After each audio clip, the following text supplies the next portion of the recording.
So hello বন্ধুরা, দেখো আজকে দুপুর দুপুর তো আমার বড়মশাই বলল যে দেখি এখানে পাখি নাকি অনেক দিন থেকে এখানে আওয়াজ করছিল, সেটা আমরাও শুনছিলাম।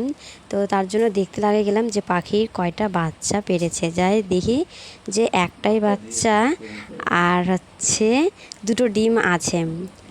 আর এই যে এখানে পাখি দুটো আছে, তো পাখি খাঁচা নামানো হলো। তারপরে হাঁড়ি থেকে বের করে আমি আমার একটু হাতে নিয়ে নিলাম। দেখছি কত সুন্দর লাগছে।